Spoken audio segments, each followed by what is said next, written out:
Hello, everybody. Welcome to Town Hall. Great to have you with us today. Just a little bit of small talk as we get started. You may recall that my wife wrote about northern flickers on our first visit to campus. I took it as an auspicious sighting. And then the last couple of days, nature has really come through on campus. I was buzzed by a blue heron, a great blue heron, as I walked over to the staff cookout. Then saw the heron over in the front pond doing some either fishing or I don't know what you call it when you go looking for frogs, but it's not fishing, it's amphibian. I don't know what it is. In any case, and then this morning the cedar waxwings were in the crab apples and maples, and if you haven't seen a cedar waxwing, look it up. They are gorgeous birds. They're a little bit punk, they've got a little top knot. They're really cool. So anyway, they're apparently around. They run around in flocks and eat fruit and insects and things like that. Carl, I know you're a runner. I know you pay attention to the lake and nature out there. What have you seen of late? So this morning I saw the sunrise. Thankfully, the sunrise is rising a little later, so I actually could see the sunrise, the beautiful hues of the sky, and then the beautiful hues on the very, very calm lake. So the lake was unusually calm, so we had beautiful reflections on the That's lake. nice. So Rosalind, you're out in Marin, Right. where it's always gorgeous, Wasn't and I know you always. like to hike. I do. I've been out and still the wildflowers are still out. Some of them are still out there. Loads of sort of sweet pea wild orchids. And I'm enjoying that and picking tomatoes in my garden, which is Oh, a new starting little vegetable garden, which is kind of fun for a first time. So oh, that is I nice. thought And Kelly, are you seeing anything out your window? Yeah, I we have a lovely spray of anemones that have just started to bloom, and they'll bloom for the next few weeks and create quite a buzzworthy scene to watch the pollinators come through the maze of flowers. All right. Well, I think we've reached a little bit of plateau in the participants, so I'm going to move to my update and then I'll introduce our panel. So just in terms of update, we are initiating our national search for a provost. We are impaneling a committee. Stephanie Wu is going to chair that committee. So I think we're posting and advertising and impaneling the committee and moving on from there.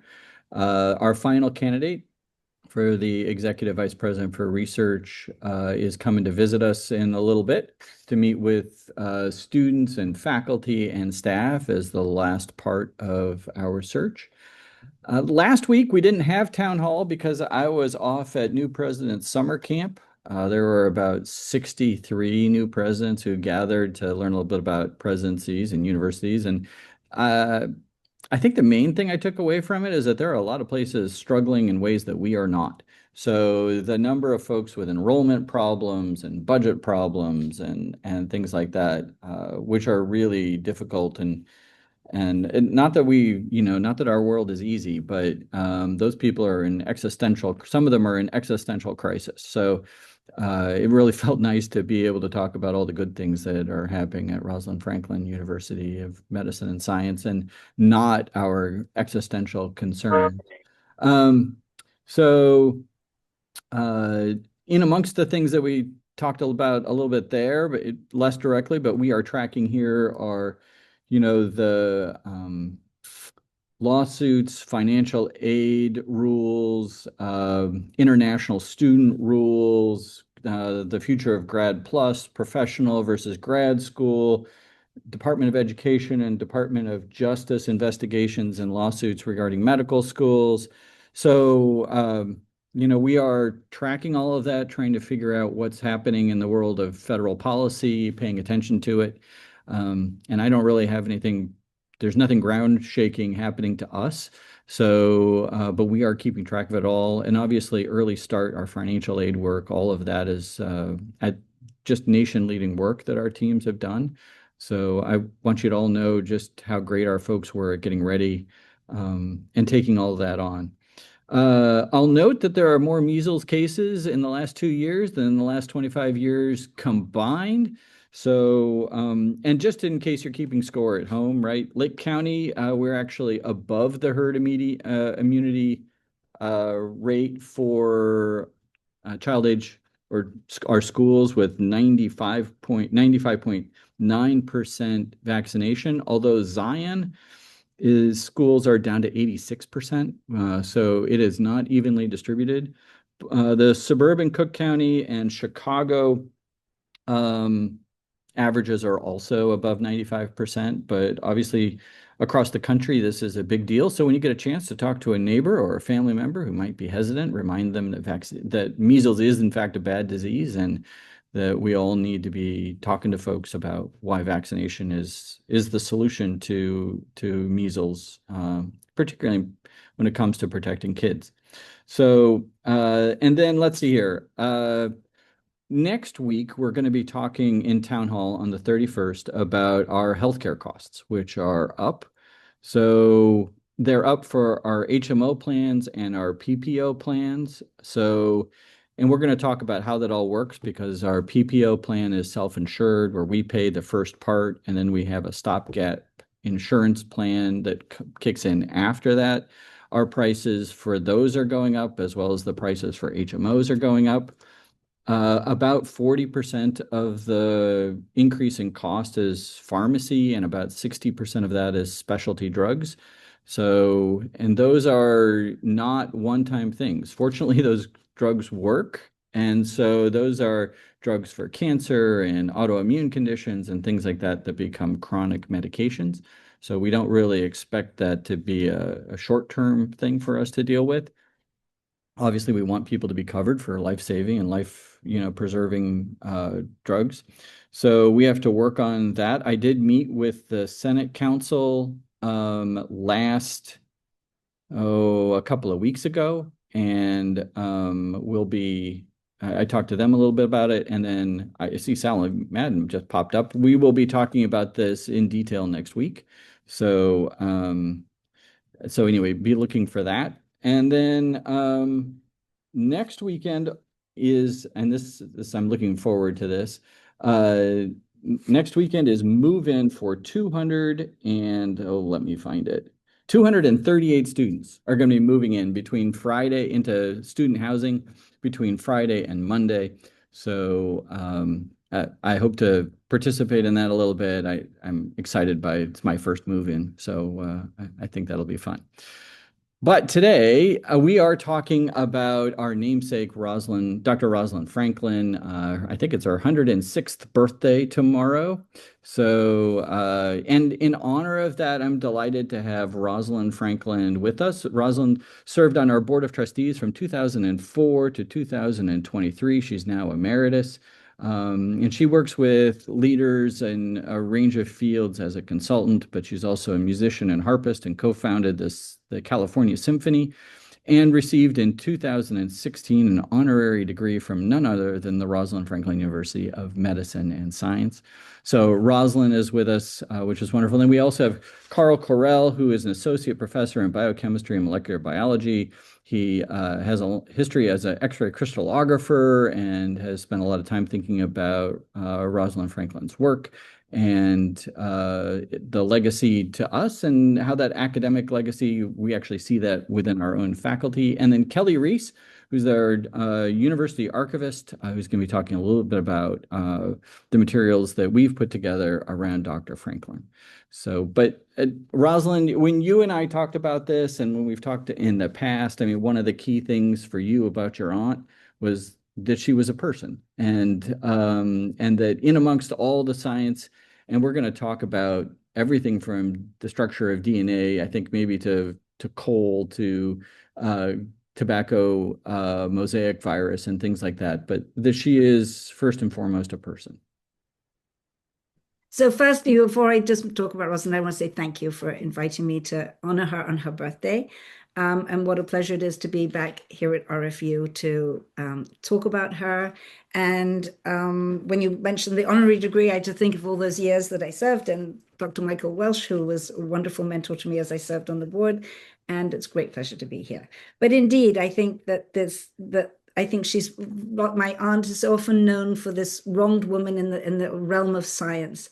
And I do believe that everybody should know that everybody should be seen in their entirety. And so that's something that's important to me when I think about her. Those personal stories don't get out there. You see the stories about what people did and how she was a strong, independent, fierce woman, which I admire and respect, and is not always loved. But those are the things that made her who she was. But they don't always know that she was an incredible friend, a wonderful aunt, sister, and all those things, and how much of nature I know that, Erin, you share that nature love, as did she, as do I. And those are the things that I think are so important to know in the entirety of a person. And especially with somebody who becomes iconic in this way, as represents so many things to so many, and to young people as they aspire to come into science.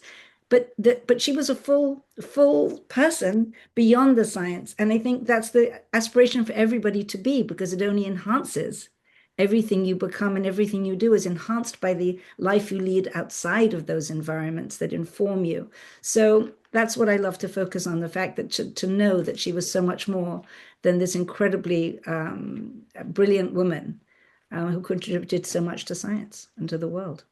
Yeah, so I want to remind people, you feel free to put questions into the Q&A about anything that we're talking about, my update or Dr. Franklin. So Rosalind, as you think, as your family, like it must be really something, right, in your family to have an icon, but also a person.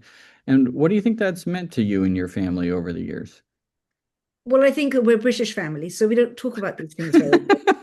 So I think the first things to know is, until I was about 18, I wasn't really sure what Rosalind did and her contribution, because that's not what we do.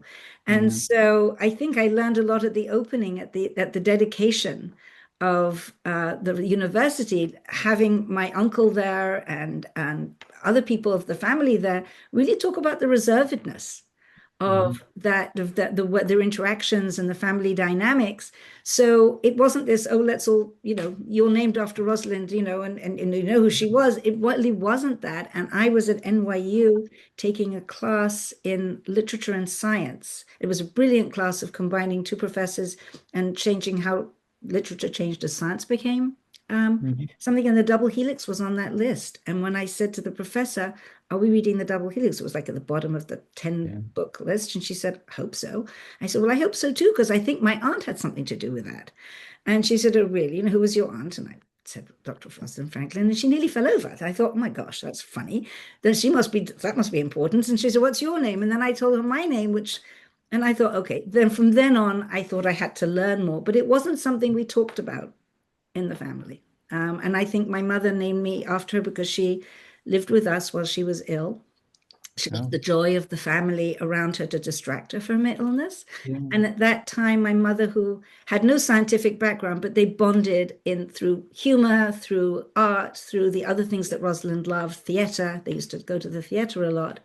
And she always said that she will be a famous woman one day. And I think my mother had no clue, but she just saw the integrity, the person, the human being that was in front of her. And I think that informed her. So I was very lucky to be born 2 years later. Unfortunately, I didn't get to meet her, but I feel honored to carry her name.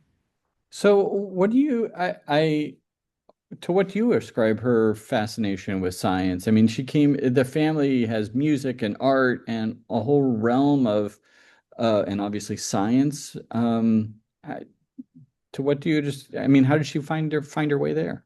I think she's fastidious. I think she's curious. I think those are traits that are necessary to be a scientist. I think you have to be attention to detail, the perseverance. And she had those traits from a very young age. I have some of her school reports where her needlepoint was perfect and her handwriting and penmanship. So she had that focus.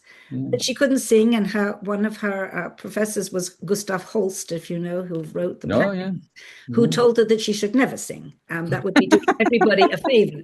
So, well, she came from an art family, but that wasn't her interest. And her father had an interest in science. I mean, she was obviously outperformed everybody, but there was a family of curious, dedicated, committed people, and I think it's also a part of the upbringing and in the Jewish the Jewish world is sort of, how do you contribute? What can you do to make the world a better place? And she found her place through science in doing that.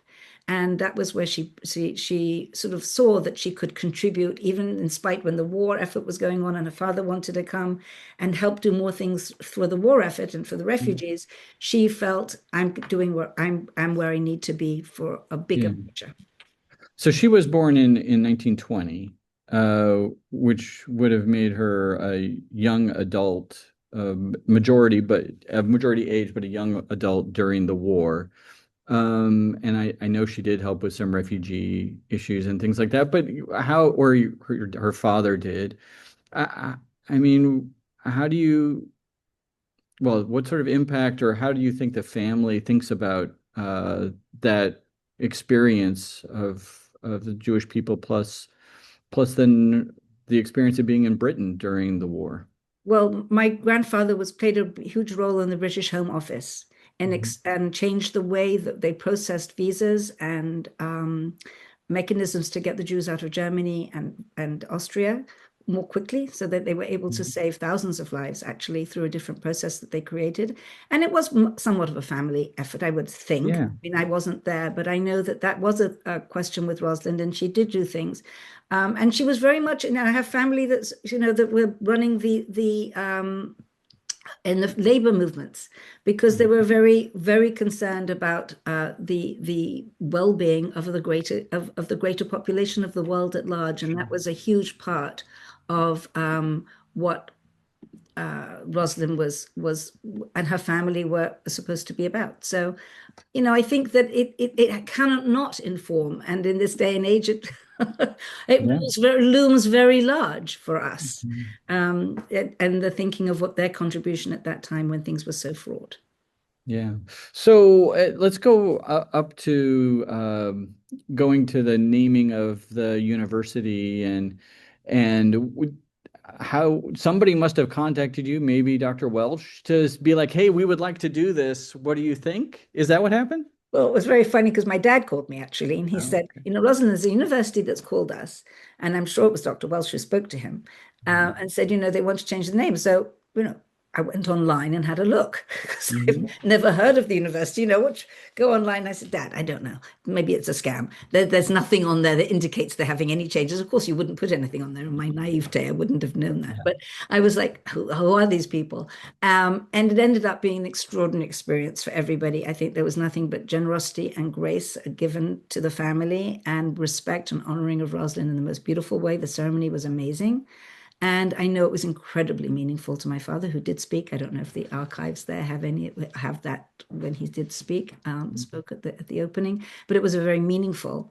And also, as I said earlier, I think I learned a lot from hearing these other individuals who knew her in another way and who did know her personally. And having Raymond Gosling there at the time was really important too. Well, great. So if you have questions for me or Rosalind, feel free to put them into the Q&A. We're going to go to Correll here, who's going to talk a little bit about the legacy, her scientific legacy. We'll come back around to Rosalind again. I just want to say that Anonymous has helped me out. When you're hunting frogs, you are gigging for frogs, or gigging frogs, I suppose, if you're far enough south. The reason why I've picked this particular photo of Dr. Franklin is that she was an avid hiker, and that relates a little bit to my connection. So she did not have many female mentors, because there weren't many female mentors back in those days, but there was one woman who mentored her a little bit, and that is Dorothy Hodgkin. And the reason I mentioned Dorothy Hodgkin is she was also a mentor to my mentor. My mentor did not ever meet Dr. Franklin, but she was inspired by her work, and I think inspired mainly by her work on viruses. So everybody knows about her DNA work, but actually her virus work was what she really blossomed in and became known for. The other connection is that Martha introduced me to the Alps. She was an avid climber and loved to go to the Alps. She always stayed in Pontresina because she couldn't afford St. Moritz, so she would stay in Pontresina, which was like a suburb of St. Moritz. And I got the opportunity to hike with her once. So everybody knows about Photo 51, but most people don't know she started in coal, and we're talking about the war effort. So she went to school during the Blitz. So according to what I've read, her dad was really furious that she didn't come home because literally everything was being bombed. But I think one of the impetuses for her getting into coal research is coal was absolutely essential for the war effort. And one of the big breakthroughs she made in coal was trying to understand what raw materials through heating would lead to graphite. And this was absolutely critical for the nuclear effort because you need graphite for storing nuclear materials. So she made major contributions there. And if you actually look at the percent of publications, the two big areas that she contributed to were coal and virus work. The DNA work, which she's the most famous for, actually is only a small percentage of her CV. And the other thing I want to point out is that everyone in science is envious of anybody who is an author and a published author in the journal Nature. And she had 6 publications in such a short career. And that is envious of even somebody that had a long career. So I'm very briefly going to cover what she did with DNA, and then I'm going to go on to the viruses. So through her work in coal, she understood about density and hydration. And just based on measurements like that, she was able to determine that the bases are on the inside, the phosphates are on the outside. And this is a picture from her notebooks from 1951. The Watson and Crick model was published in 53. So this is pretty clear that she had things sort of figured out already. She knew it was 2 strands, and this was based on a complicated analysis called a Patterson analysis. And she also knew that they were related to one another by a 3/8 period. So they were shifted by 3/8. She also knew the symmetry, and unfortunately, she didn't fully appreciate the context of the symmetry, that the symmetry meant that the 2 helices were anti-parallel. Crick knew it immediately because as a graduate student, he studied a crystal structure that had C2 symmetry. So he spent years of his life studying C2, so he knew immediately what that meant. And Dr. Franklin knew the diameter of the helix, the period, the rise, and the number of bases per turn, all before the Watson and Crick model. And the other thing is the fact that it's phosphates on the outside. She corrected both Watson and Linus Pauling, both of whom had a model that had the phosphates on the inside. So she corrected them on that. So then she turned to tobacco mosaic virus. And this is, in the history books, famous because it is the very first virus that has been discovered by man. So it was the first particle that was determined to be a virus. And so it was very, very well studied. And before she came into this work, there were several people who had made some major contributions, including Bernard and Watson. And we'll see how she corrected again Watson's mistakes. So what this is a very, very long particle, 3,000 angstroms long. And it's made up of repeats of 3 turns that are about 69 angstroms long. And through Dr. Watson's work as well as Bernal's work, because of the absences in the diffraction pattern, they determined that the repeats are of this formula 3n+1. And he had some data suggesting that maybe n is 10, but we'll see that Rosalind Franklin determined it's not 10. And of course, where is the nucleic acid? Because the whole point of the protein component is to house the nucleic acid. And the belief at the time is that just like a suitcase, you throw your junk on the inside, that the RNA was going to be on the inside. And so the idea was it was like a candle wick, so the RNA is on the inside. So that's where she started. And so the very first thing is, as Dr. Franklin, she was a great crystallographer. So this is what Watson took. This is what Dr. Franklin took. So much, much higher quality image. And what it led her to is that you can see these 2 spots up here. If the spot had been on the meridian, then Watson's hypothesis would have been correct, but they weren't on the meridian. And it took a very high quality image to prove that. So how do you actually determine then the number of proteins in that 3 helical turn? So she turned to a brand new method that had just been worked out and hadn't actually been applied to protein crystallography yet. And what she was also doing at this point is she was branching out and forming collaborations with Berkeley, with Yale, and with Tübingen. And she created 3 different particles, one protein only, one protein plus RNA, and one that was labeled with a heavy atom. And she was able to get a density distribution. This is protein alone. And what you can see is the center of the particle is hollow.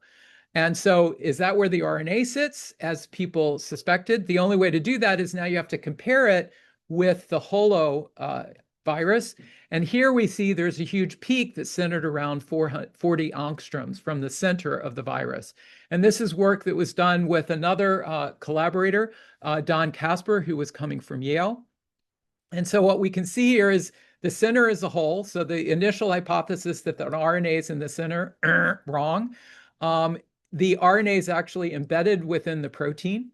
So then how do we actually determine how many particles there are in these 3 helical turns? We used mercury. So for those of you who don't know, methylmercury is highly poisonous, not something you want to have around. Anyway, her work showed that it was at 56 angstroms from the center of the virus, and that there are 49 subunits in the 3 turns. So if we look at one particle here with that mercury, we take it around, and that gives us 16, and then there would be a third, and this repeats 3 times, and then that 3 helical junction repeats hundreds of times to give us the 3,000 angstrom particle. She also determined that it was single-stranded, and one of the things that I'm the most amazed by is she used this fancy technology called Patterson method, and she determined that within each protein, there are 2 stacked helices that are perpendicular to the axis of the particle. And lo and behold, years after she died, when the 3-dimensional structure came out, guess what? There were 2 helices that were stacked on top of one another that were perpendicular to the helix. I mean, I just was amazed when I was reading that about her discoveries. So this was the model that she proposed. And one of the other things that was really cool about this model is you can see that it has these indentations in here. And those indentations allow 2 virus particles to interdigitate. And this explained a conundrum of electron microscopists that saw that the particles that they saw in the microscope were often much wider than a single virus particle. And they couldn't understand, why do we keep seeing these fat things? Well, the reason is that it forms a cluster because they interdigitate with these particular grooves. Is that why they crystallize too? Because I mean, like that was one of the reasons this virus was studied, is that it did crystallize. Yes. Yes. Okay. So near the end of her life, she and her team were asked to present at the World's Fair. And for those of you who aren't old enough to know anything about the last century, World's Fairs in the 1950s, 1960s, 70s, and 80s were a huge deal. This was a big, big deal. And to be invited to have a booth to present a scientific discovery, this is like really, really big. And sadly, she passed the day before the World's Fair began. So she obviously could not participate in the booth. So the 50s was the decade of the helix, starting with the alpha helix with Linus Pauling, then the DNA form.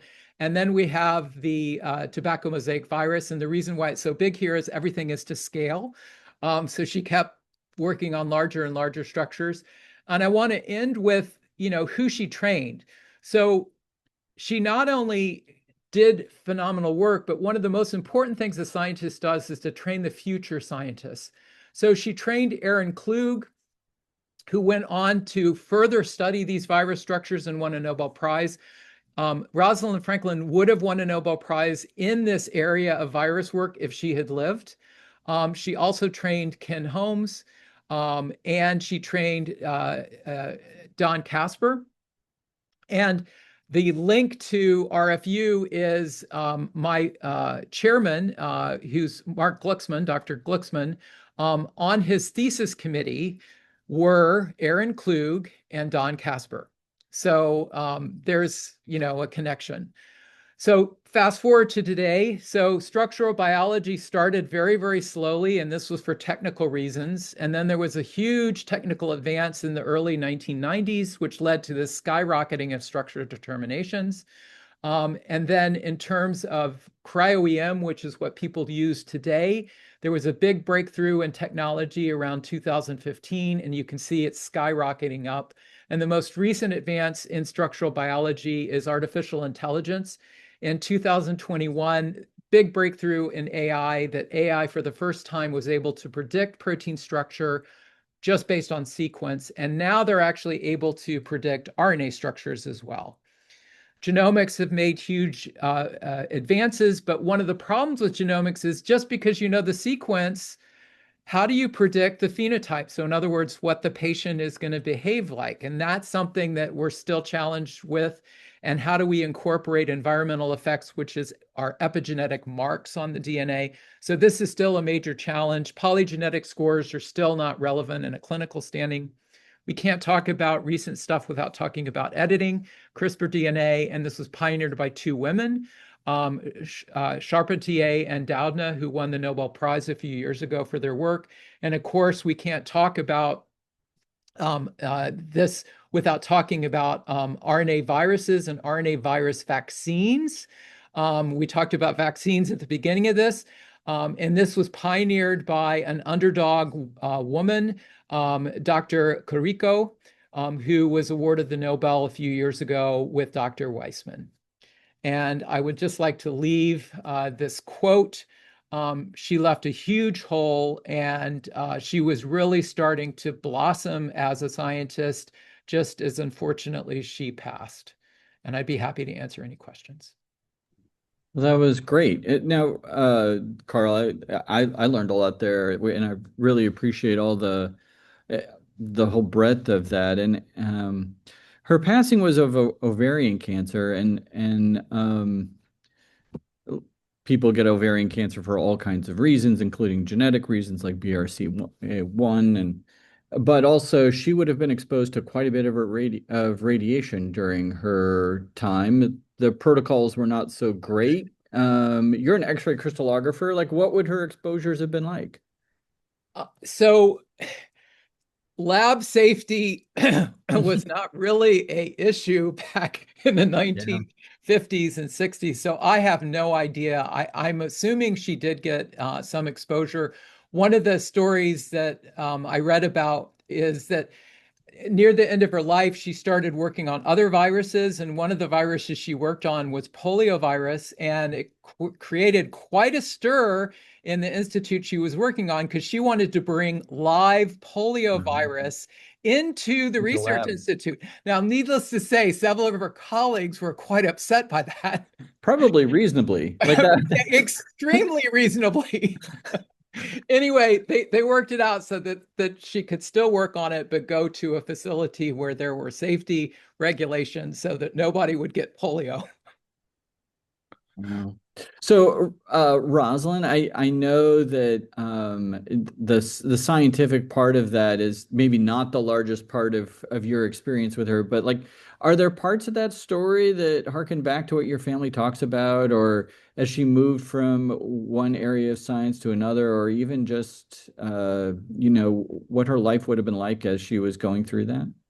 Well, I firstly want to say, Carl, that was a beautiful explanation, and I love the integration that you brought of her life and family. So thank you for that. I think that people knew her mostly. Look, Rosalind did her work with joy and curiosity and complete dedication. She wasn't, I think I've read, they call her a scientist, right? She wasn't looking for the fame and fortune. There was a race that she didn't know was going on. So I think she did what she did with full joy and exploration to make the discoveries. The fact that she moved from one to another is just what happened. She was very pleased with the discovery of DNA, but she had no idea that her work was used in making it. Right. So I think she would have been furious if she'd known that. Yeah. But so I don't think that the moving from one to another was something that certainly I don't know what that was, those discussions, but I think it would be you go to work, you do your job, you know what you want to do, and you're sort of moving on because that's the realm and the world in which she lived. I don't think it was sort of heralding of anything and being known for doing these things. She was a committed, dedicated to the science for science sake. That is an important point, right? That her work was spirited away and shown to Watson and Crick. Right. I think that's so there were two individuals that shared her work without her knowledge.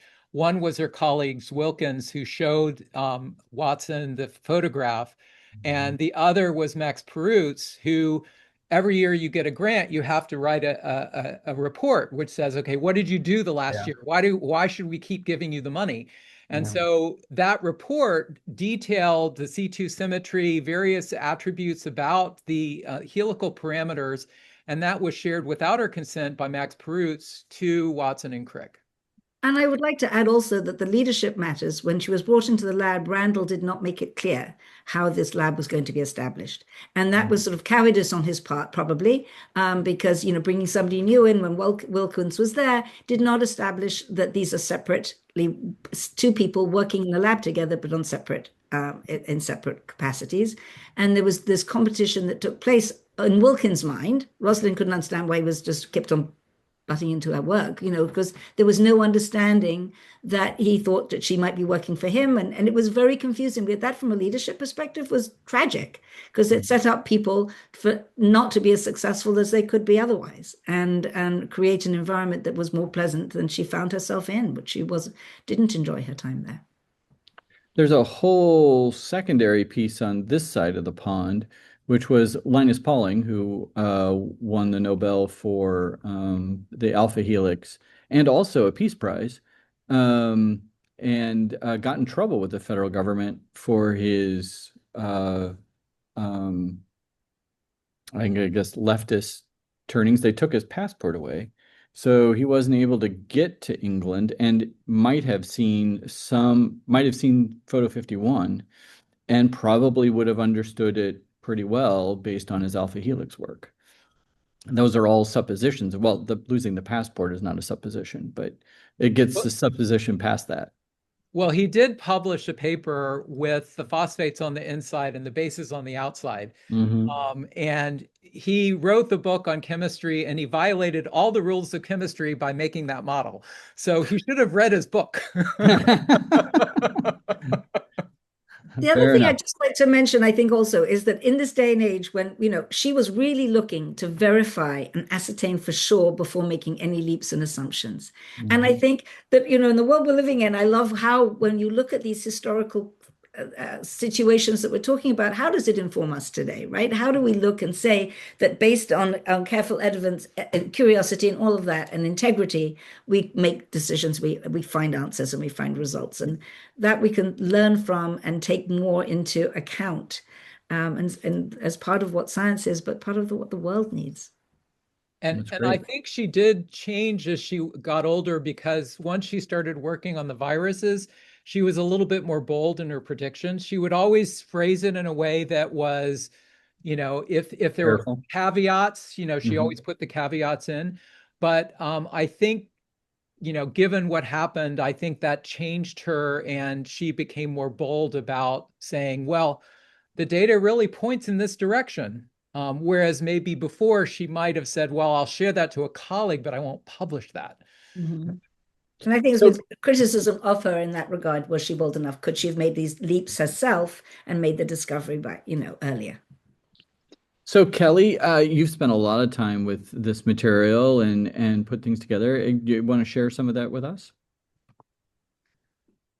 I thought, changing pace a little bit. I know we'll come back to this great conversation that's been happening, but just to share a little bit about the university's honoring of Rosalind Franklin and the way she has been imbued on our campus and in our community.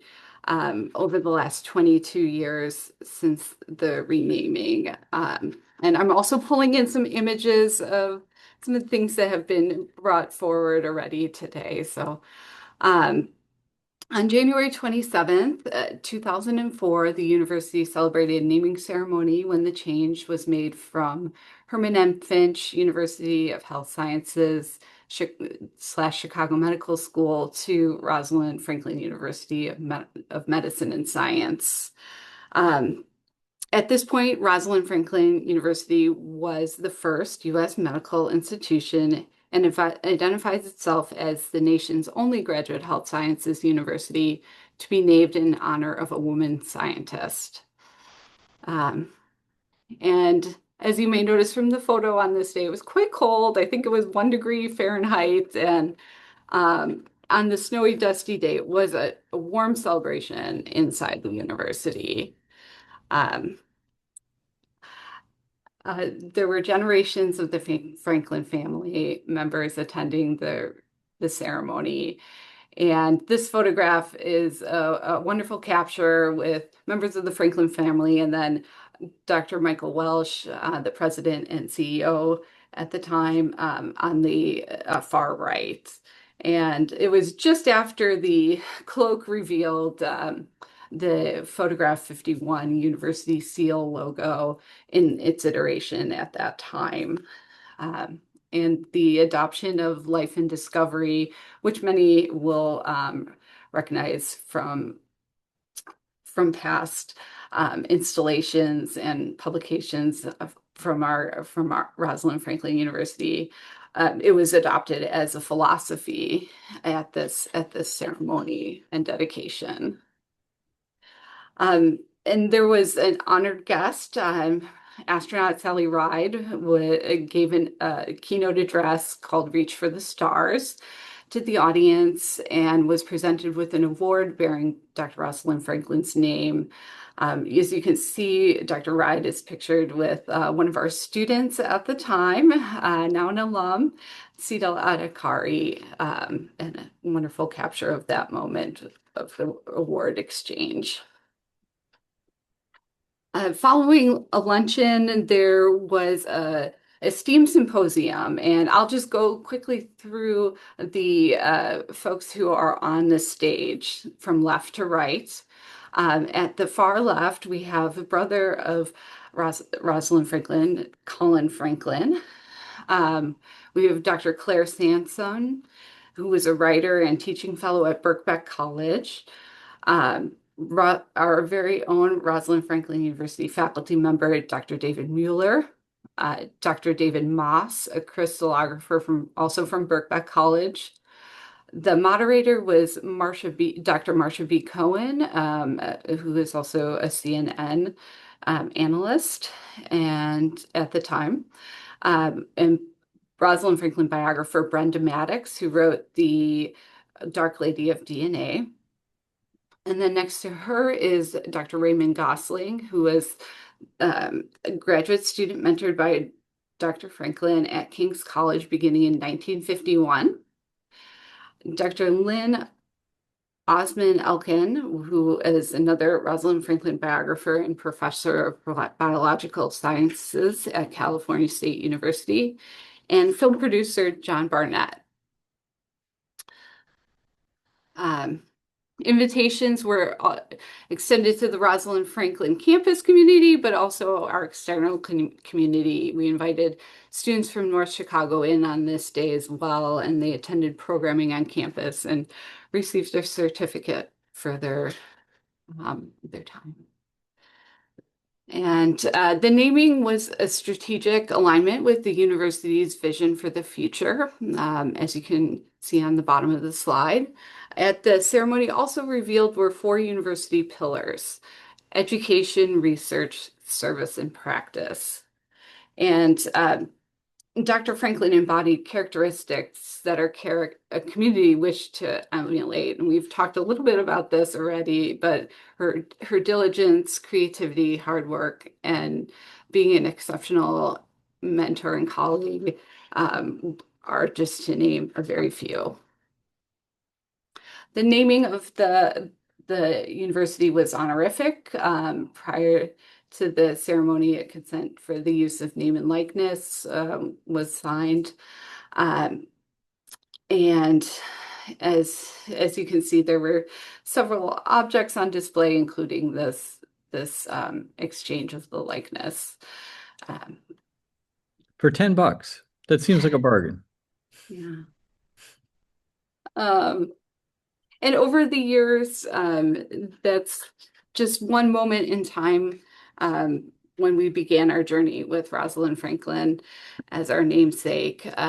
Since the renaming, she has truly been woven into our university architecture in many visible ways, but I think also in invisible ways as our faculty, staff, students, alumni have taken their time at Rosalind Franklin and moved into the world around us. And I'm just going to highlight a few of those visible ways here. We have on BSB Level L, the Rosalind Franklin Structural Biology Laboratories. When you're down there, please be sure to look down and see the cool vinyl tracing of the DNA strand.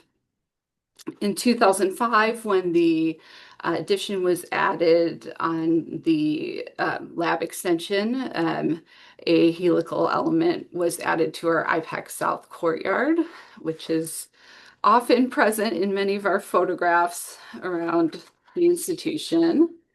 In 2012, we developed the Rosalind Franklin tribute wall. It was revealed at the centennial celebration, and it's at one of our most populated entry points where it also includes an acrylic helical bend of storytelling of some of the details of Rosalind Franklin's life for all of our visitors to read as they come through.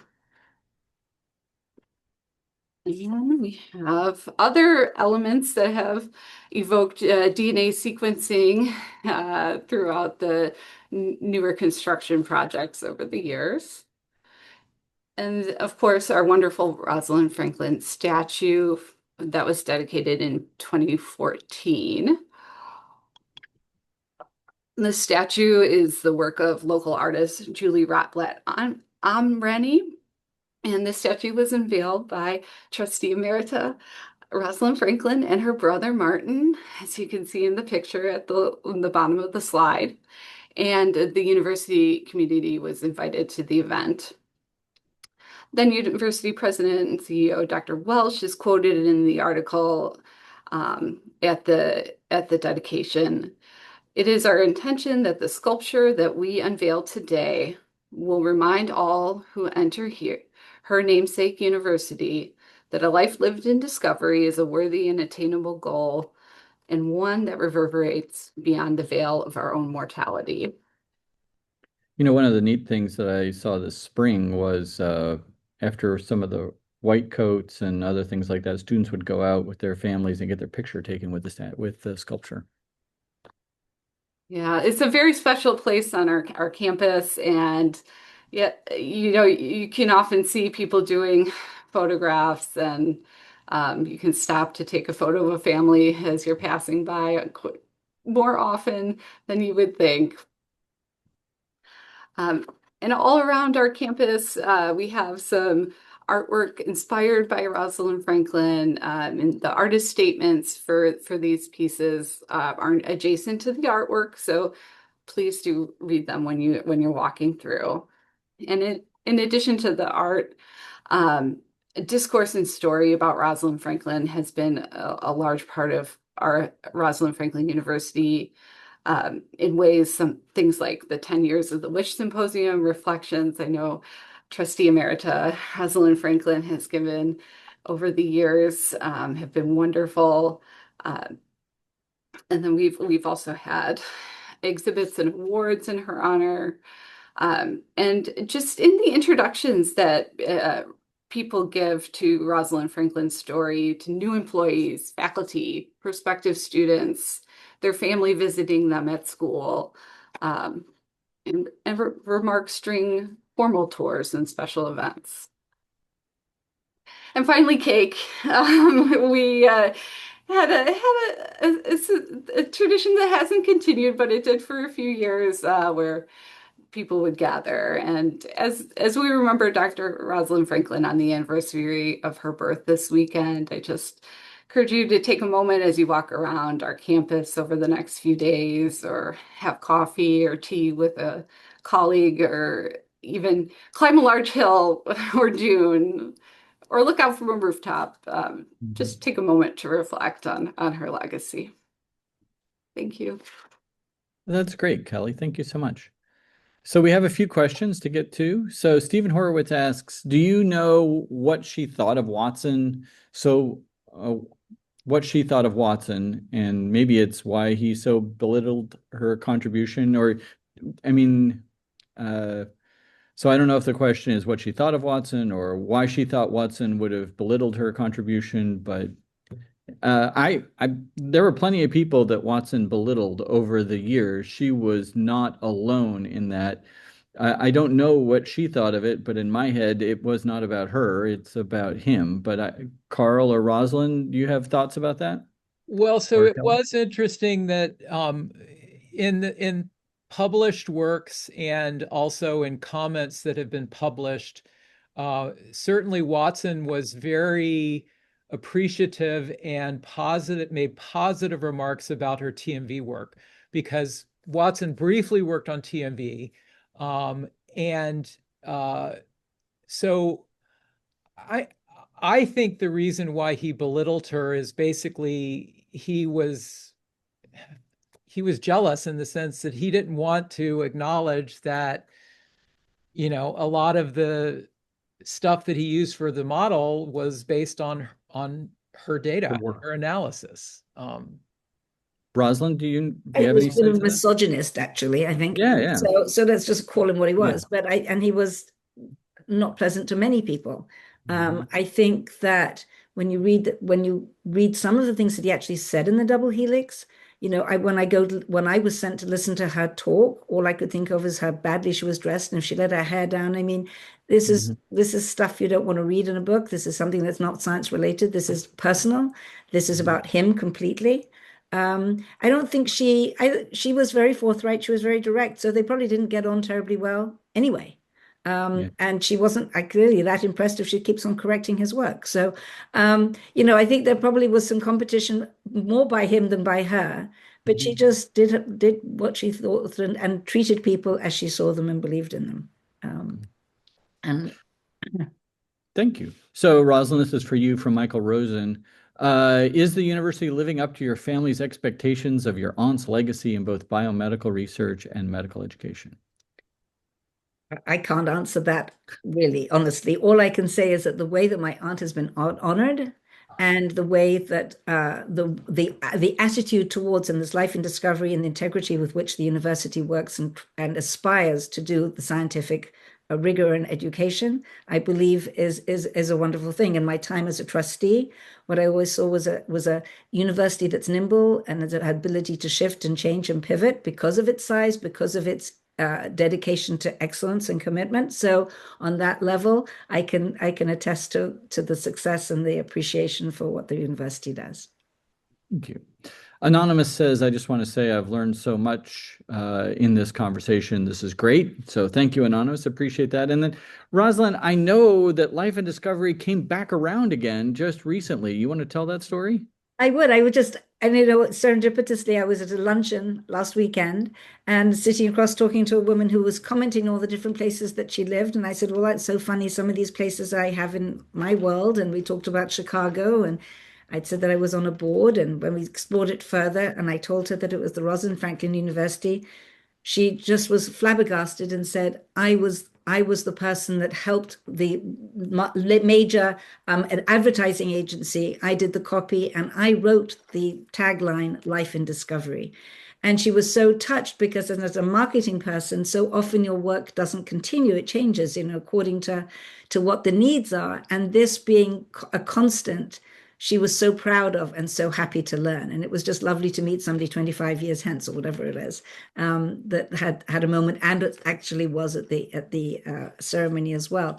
I'd just like to say that, the university was first. It was one of the first to come out and in the celebration of the 50th anniversary of DNA to name university after a woman scientist. And her name continues. There's a rover going to Mars in 2028 that bears her name.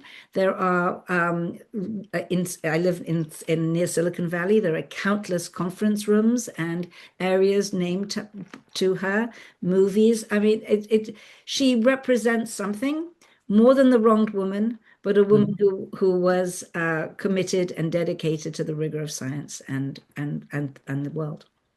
And the work was remarkable, right? I mean, I think that's one of the things, right? The work was genuinely remarkable. So and unknown, and so yeah, I think that is also an attractive piece there, that she did it for the work's sake. Yeah, an anonymous here says someone to aspire to be like. So we're getting near the top of the hour, so I'm going to ask each of you, starting with Kelly, like any final thoughts or and actually we have one question that we have. So any final thoughts, anything you want to say? And there's a question here that from anonymous. I wonder if it's the only secular university named after a Jewish woman. And Kelly, I guess we're going to have to figure that out. Yeah, I don't think I can answer it. Well, I do know that when we started, we were one of the very few medical schools that did not have a Jewish quota. So before World War II, most medical schools had a quota, only X number of Jews in our medical school. We were one of the very few medical schools that were based on merit only. And let me tell you, that meant a lot to us. So if we're talking about when our affinity as a family, that was a remarkable and wonderful trait. Yeah. Kelly, any final thoughts? Yeah, I thank you for having me as part of this conversation. It's been wonderful to be on the call with Trustee Emerita Rosalind Franklin and hear from Dr. Correll as well. But I would say that in thinking about the spaces around us, again, I think we can draw inspiration from those that are present in our spaces that we're in, and I think we've been really intentional and thoughtful about that. Great. Carl? I would just like to say, encourage everyone to read some of her work. So she was a beautiful writer, in addition to being a wonderful scientist. It's a pleasure to read her work. Oh, that's great. How wonderful. Barbara Whitmer says, I share a birthday with Franklin. She's an alumnus of the Illinois College of Podiatric Medicine, now Scholl, right? And Dr. Vasquez says, this has been the most inspiring town hall yet. And anonymous, it was a special treat to hear from Dr. Franklin's niece and to learn more about her today. So Rosalind, thank you so much for all you've done for this university, your service, all of your support. Any final thoughts for us today? One that always sits with me, that you can make an impact and be unknown. And she wasn't the person that everybody knew until much later. But the legacy was the one that counts. So in this era of Instagrams and taking pictures of everything we do, just know that you don't have to be seen to change the world. And I want to say thank you to you, Erin, for inviting me to speak. And really, I learned so much from both you and Carol, from Kelly and Carl. So thank you so much. Thank you. Thanks so much. I want to thank Kelly Reiss, Carl Correll, and Rosalind Franklin for being with us today. And thanks to all of you for joining us. Thanks for all you do to support our faculty, our staff, and our students. It is the work of people like you that make the university such a special place to be. It is Friday. I hope you get to have a weekend. Take care, everybody. Bye-bye.